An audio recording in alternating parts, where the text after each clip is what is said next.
Governor, you in the last couple of days, this past Saturday, the New York Times came out with an article about the relationship between Senator Obama and a man by the name of Bill Ayers.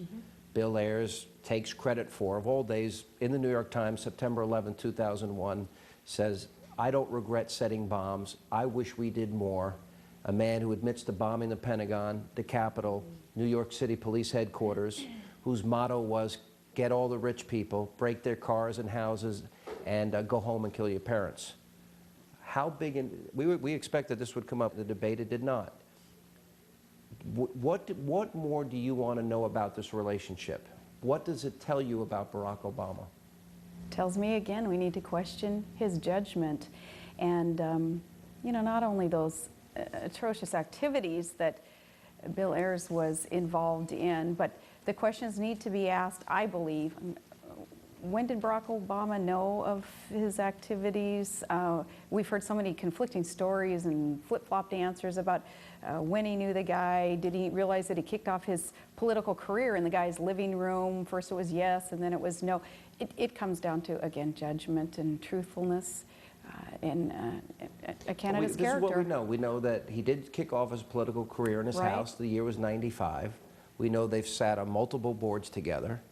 We know they give him speeches together. We know there's been sort of a back and forth financially, Ayers contributing to Obama, Obama sort of working some money back through them.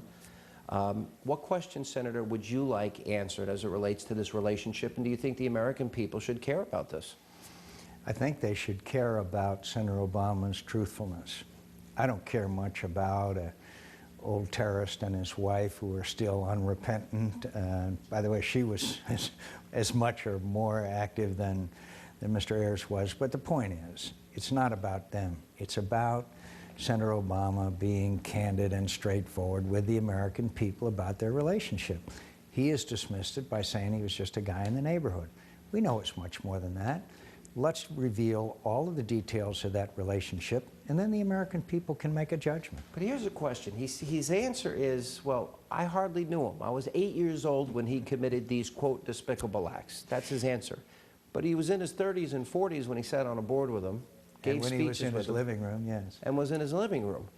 And I guess my question is, should the American people be concerned that he's capable in a post-9/11 world of fighting terrorism when he is friends with an unrepentant terrorist?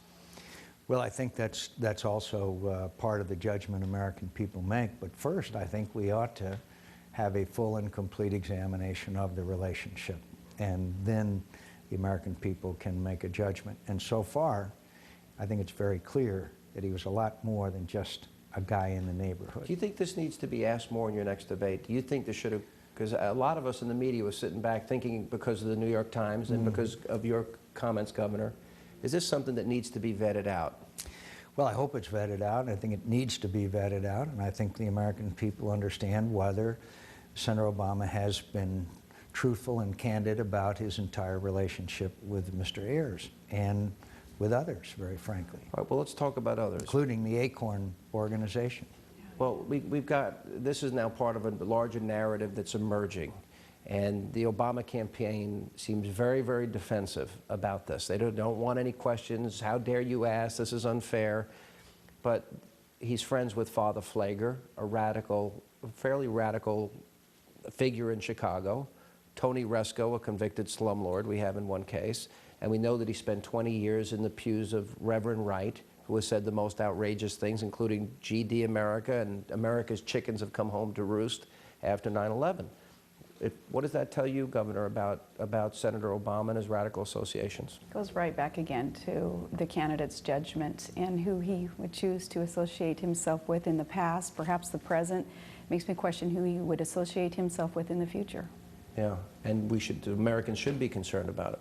I'm concerned about it. In what way? I'm concerned about it because, again, somebody's track record says so much about who they are and where they want to lead this country.